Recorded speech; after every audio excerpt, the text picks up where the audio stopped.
तो पिछले वीडियो में मैंने आपको टेंस पढ़ा दिया था। टेंस पढ़ने के बाद अब आपके पास नेक्स्ट चैप्टर जो आता है, जिसको हम लोग अच्छे से रिवाइज करेंगे, वो नरेशन है। और ये नरेशन भी मैं आपको 10 से 15 मिनट में रिवाइज़ करा दूंगा, जिसको आप सुन के अपना रिवीजन कर सकते हैं, या फिर जो नहीं पढ़ा है या जो स्कूल लेवल पे थोड़ा भी नरेशन के बारे में जानता है, वो एसएससी के लेवल का नरेशन इस एक वीडियो से 10 मिनट का वीडियो इसको बनाने में मुझको 4 घंटे लगे हैं। इस वीडियो को बनाने में मुझको 4 घंटे लगे हैं, क्योंकि मैंने इसको लिखा है, आप देख सकते हैं, मैं आपको दिखाऊंगा। ये एक पेज में ही है, लेकिन इसमें सारा जितना आप यूट्यूब पे टीचरों को देखते हैं ना, उनका सारा चीज़ आपको इसमें मिल जाएगा। चलिए, नरेशन क्या होता है? नरेशन का मतलब किसी चीज़ का वर्णन करना। नरेशन जो है नरेट वर्ड से बना है, जिसका मतलब होता है वर्णन करना। वर्णन 2 तरीके से किया जा सकता है। एक डायरेक्ट, किसी के बात को ज्यों का त्यों बोल देना, उसको बोलते हैं डायरेक्ट स्पीच या डायरेक्ट नरेशन। ये और किसी के बात को अपने बात में कन्वर्ट करके बोलना, तो उसको बोलते हैं इनडायरेक्ट नरेशन। सिंपली याद रखिए, डायरेक्ट नरेशन जो होता है या डायरेक्ट स्पीच जो होता है, वो इन्वर्टेड कॉमा में होता है। और मतलब इन्वर्टेड कॉमा में जो सेंटेंस होता है वो डायरेक्ट स्पीच होता है, और जो हम लोग बिना इन्वर्टेड कॉमा में लिखते हैं वो इनडायरेक्ट स्पीच होता है। अब देखिए इसके बाद, जैसे यहाँ पर कुछ चीज़ें आपको पता होनी चाहिए। जैसे मैंने यहाँ पर सेंटेंस लिखा है, he said me I will point here, ठीक है। He said to me I will paint here, sorry. तो ही सेड टू मी, इसमें जो ही है वो सब्जेक्ट है, और मी क्या है? ऑब्जेक्ट है, और सेड टू क्या है? रिपोर्टिंग वर्ब है। रिपोर्टिंग वर्ब, ध्यान दीजिएगा, रिपोर्टिंग वर्ब है। और यहाँ पर इन्वर्टेड कॉमा के अंदर जो पूरा सेंटेंस है ना, वो रिपोर्टेड स्पीच है। मैंने यहाँ पे गलती से रिपोर्टिंग लिख दिया, आप लोग देखेंगे ये रिपोर्टेड स्पीच है, ठीक। इसके बाद आते हैं इसको डायरेक्ट को इनडायरेक्ट में चेंज करने के लिए कुछ रूल्स होते हैं। कुछ रूल्स को हम देखेंगे कि कैसे हम लोग चेंज करते हैं। अच्छा, हमारे टेंस में 5 तरह के सेंटेंस होते हैं। आपको पता होना चाहिए, नहीं पता है तो मैं आपको बता देता हूँ कि हमारे पास 5 तरह के सेंटेंस होते हैं। एक होता है असर्टिव, एक होता है इंट्रोगेटिव, इंपेरेटिव, एक्सक्लेमेटरी, ऑप्टेटिव। तो ये क्या असर्टिव सेंटेंस क्या होते हैं? तो जो सिंपल सेंटेंस होते हैं, सिंपल सेंटेंस और नेगेटिव सेंटेंस, उसको बोलते हैं असर्टिव सेंटेंस। सिंपल और नेगेटिव या इंडेफिनिट और नेगेटिव बोल सकते हैं आप। उसको हम लोग क्या बोलते हैं? सॉरी, सिंपल और नेगेटिव सेंटेंस को हम लोग बोलते हैं असर्टिव सेंटेंस। इसके बाद आते हैं, इसका जो रूल्स होता है, जैसे आप जानते हैं कि अफर्मेटिव को subject plus helping verb plus main verb plus object से बनाते हैं, और इसको subject plus helping verb plus not plus main verb plus object से बनता है ये। इसके बाद आते हैं इंट्रोगेटिव सेंटेंस। तो इंट्रोगेटिव सेंटेंस आपने पढ़ा होगा कि ये क्या होता है? या तो क्वेश्चन वर्ड होता है। इंट्रोगेटिव सेंटेंस क्या होता है? यस नो टाइप होता है, क्वेश्चन होता है, या WH क्वेश्चन होता है। यस नो क्वेश्चन में क्या होता है? Helping verb plus subject plus main verb plus object होता है। और WH में क्या होता है? WH plus helping verb plus subject plus main verb plus object. ये आपका इंट्रोगेटिव सेंटेंस हो गया। इंपेरेटिव सेंटेंस क्या होता है?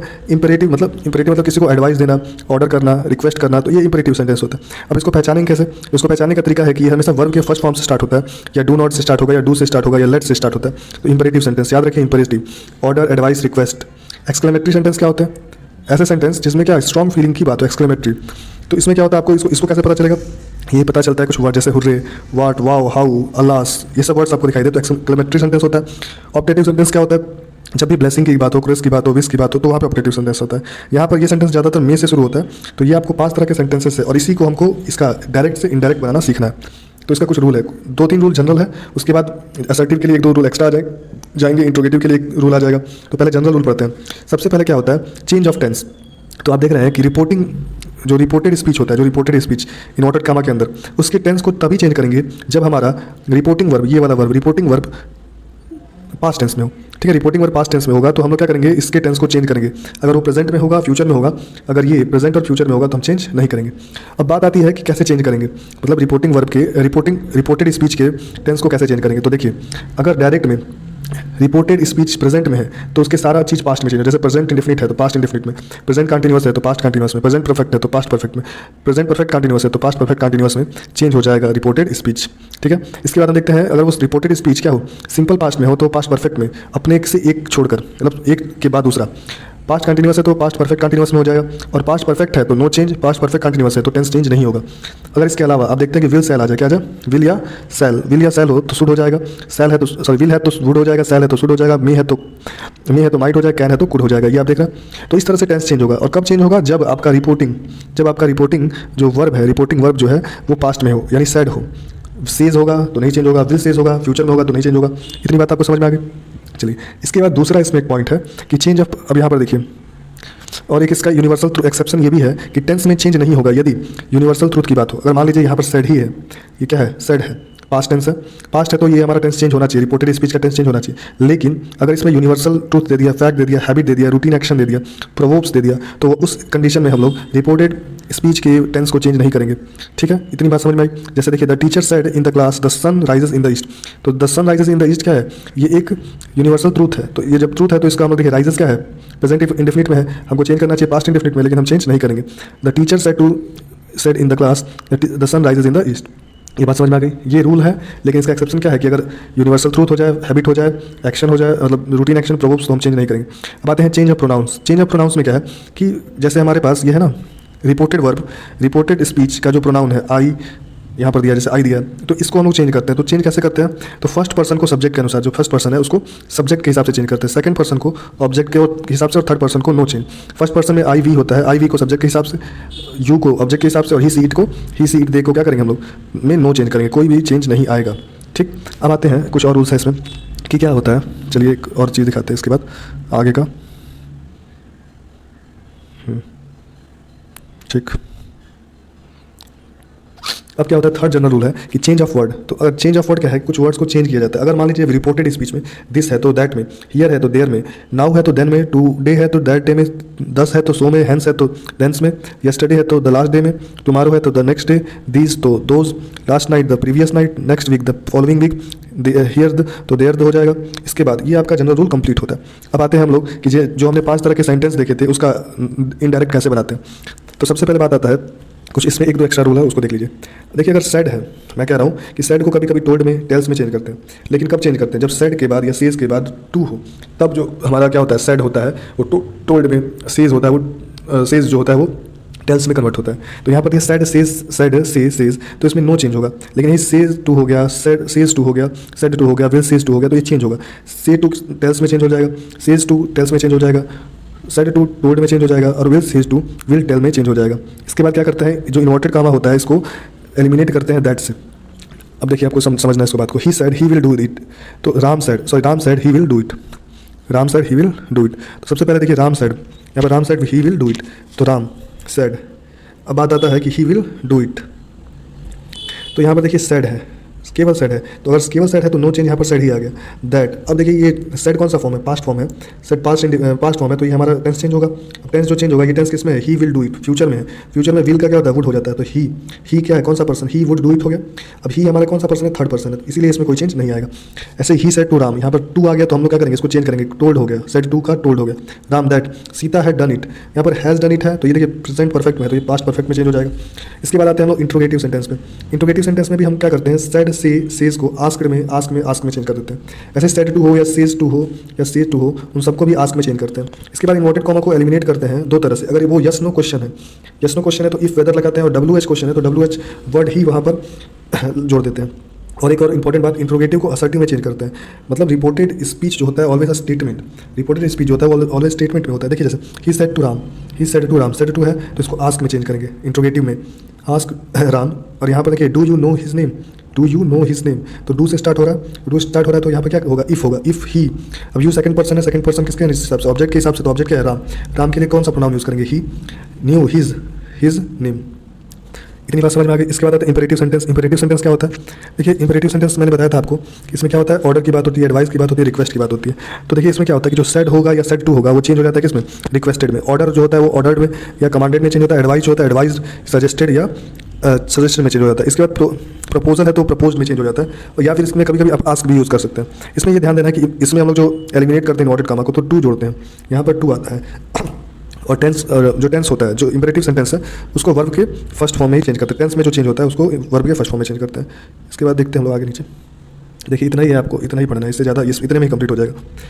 अब बात आता है यहाँ पर हमारा कि देखिए दिया है, जैसे he said to me please give a book, तो क्या हो जाएगा, ही सेड, प्लीज़ का मतलब क्या, रिक्वेस्ट की बात हो रही है, तो ही रिक्वेस्टेड मी। उसके बाद क्या होगा, टू, मी के बाद ये कनेक्टर जोड़े टू। अब यहाँ पे वर्ब का first form give a book. He said to the servant close the door. अब सर्वेंट्स को क्या करेंगे, ऑर्डर देंगे या उसको बोलेंगे, तो आस्क भी लगा सकते हैं, ऑर्डर भी लगा सकते हैं। तो he asked to the servant to close the door, यहाँ पर देखिए कनेक्टर टू यूज़ हुआ है। इसके बाद हम लोग आते हैं किस पे, एक्सक्लेमेटरी सेंटेंस पे या ऑप्टेटिव सेंटेंस पे आए। तो ऑप्टेटिव सेंटेंस में क्या होता है कि डायरेक्ट से इनडायरेक्ट में जब चेंज करते हैं, तो सेड या सेड टू को विश, प्रेयर, ब्लेस, कर्स, इन सब में चेंज करते हैं। और जो हमारा इन्वर्टेड कामा के अंदर होता है उसको हम लोग दैट से रिप्लेस कर देते हैं, या फिर नो कनेक्टर से भी यूज़ कर सकते हैं। मे को क्या करते हैं, माइट में चेंज कर देते हैं, और हमारा जो सेंटेंस है उसको असर्टिव में चेंज करते हैं। ऑप्टेटिव सेंटेंस को असर्टिव में, मतलब वो एक स्टेटमेंट होना चाहिए। जैसे देखिए यहाँ पर he said to me may God help you, तो क्या करेंगे he, may God help you, तो हाँ ब्लेसिंग की बात हुई तो blessed me that, he bless me, connector जोड़े दैट, गॉड मे का क्या हो गया, might bless you, might help you. ठीक, इसके बाद इतनी बात आपको समझ में आ गई। इसके बाद आते हैं यहाँ पे एक्सक्लेमेटरी सेंटेंस। एक्सक्लेमेटरी सेंटेंस क्या होता है, जिसमें खुशी की बात होती है, दुख की बात होती है, स्ट्रॉन्ग फीलिंग की बात होती है। तो देखिए यहाँ पर कुछ वर्ड्स इससे पता चलता है। अब यहाँ पर सेड टू को या सैड को हम लोग एक्सक्लेम विद जॉय में, एक्सक्लेम विद सरप्राइज में, एक्सक्लेम विद सॉरो में, एक्सक्लेम विद अपॉलजी या फिर अपलॉज में, ठीक है, इन सब में चेंज करते हैं। अब देखिए इसमें और दूसरा बात क्या है, इन्वर्टेड कॉमा को दैट से रिप्लेस करते हैं और एक्सक्लेमेटरी को असर्टिव में चेंज कर देते हैं, मतलब स्टेटमेंट होना चाहिए। अब यहाँ पर देखिए जॉय का मतलब हुर्रे या यो, सरप्राइज में क्या होगा, wow, okay, my God, my goodness, applause में क्या होगा, ब्रावो, मतलब जब सैडनेस की बात हो, वेल डन, किसी को शाबाशी दी जाती है। सॉरो, अल्लास, इसमें क्या होता है, सॉरो में हम क्या करते हैं, सैडनेस की बात होती है, alas, ah, no, oh, shit, oh dear, oh god sake, for heaven sake, ये सब वर्ड्स आए तो वहाँ पे सॉरो की बात होती है। तो यहाँ पर ध्यान से देखिए लिखा है, he said to me bravo you have done well, तो ही सेड टू मी, तो यहाँ पर क्या, ही अपलॉजेड मी सेइंग दैट, यहाँ पर देखिए saying that I had done well. Sir या he said to her congrats you have done well, तो हम क्या करेंगे, he congratulated her saying that you had done well. इतनी बात समझ में आ गई। तो ये आपका कंप्लीट हो गया। इसमें कुछ और भी चीज़ें हैं, एक्सेप्शन मान लीजिए या जो भी मान लीजिए, तो उन बातों को ध्यान से देखेंगे हम।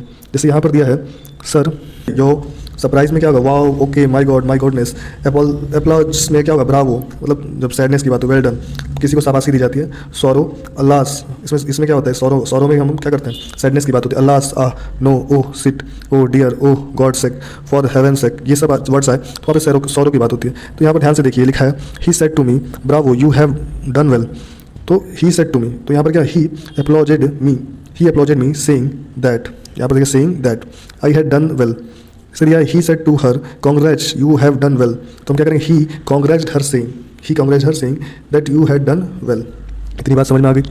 तो ये आपका कंप्लीट हो गया। इसमें कुछ और भी चीज़ें हैं, एक्सेप्शन मान लीजिए या जो भी मान लीजिए, तो उन बातों को ध्यान से देखेंगे हम। जैसे यहाँ पर दिया है सर, यहाँ पे दिया sir, your honour, your majesty, please kindly, ये सब रिस्पेक्टेड, ये जो सब वर्ड अगर आ जाए तो हम वहाँ पे रिस्पेक्टफुली जो वर्ड जोड़ देते। जैसे देखिए, the student said to the teachers sir mark me please, तो देखिए यहाँ पे क्या हो जाएगा, the student respectfully requested the teacher to mark him please. ठीक है, ये हम लोग कर सकते हैं। इसके बाद देखिए, when two events are happen simultaneously, एक साथ अगर दो इवेंट हो, in this case tense would not change, दोनों अगर एक साथ हो रहे हैं तो वहाँ पर भी हम सेंटेंस में टेंस को चेंज नहीं करते। जैसे यहाँ पर देखिए, he said while I was working my wife was cooking food, तो he said that while he was working his wife was cooking food, तो टेंस में चेंज नहीं हुआ। एक्सेप्शन में देखिए एक और चीज़ है, he said to me did you talk to her, I said yes, तो यहाँ पर क्या, इसको बनाने का तरीका याद रखिए। तो she ask me if I had talk to her, I replied in the affirmation या आई आंसर्ड इन एफर्मेशन। इसके बाद what and noun, what plus an, a या एन प्लस नाउन, अगर ऐसा डायरेक्ट में आता है तो इनडायरेक्ट में हम इसको बनाएंगे, तो subject plus verb plus appropriate adjective लगाएंगे, फिर plus noun. So what a site, ये क्या हो जाएगा, व्हाट, फिर इसके बाद इज, क्योंकि वर्ब लगाना is a very beautiful, it is a very beautiful sight. इसके बाद हाउ और एडजेक्टिव आ जाए, हाउ प्लस एडजेक्टिव, तो उसको भी subject verb plus very plus adjective से रिप्लेस करते हैं। जैसे हाउ सैड, तो इट इज़ वेरी सैड। तो इस तरह से हमारा ये पूरा जो आप देख रहे हैं पीडीएफ, ये इतने में ही आपका पूरा नरेशन कंप्लीट हो गया। इसको एक बार आप सुनते रहेंगे ध्यान से तो आपको सारी चीज़ें पता चलती रहेंगी, कोई कंफ्यूजन नहीं होगा। और आप नीतू सिंह के क्वेश्चन या प्रीवियस ईयर क्वेश्चन जो भी है उसको लगा सकते हैं, सारे क्वेश्चन लगेंगे। और आप इसको हेडफोन लगा के सुनते रहिए 2x के स्पीड में करके, आपको याद होता रहे।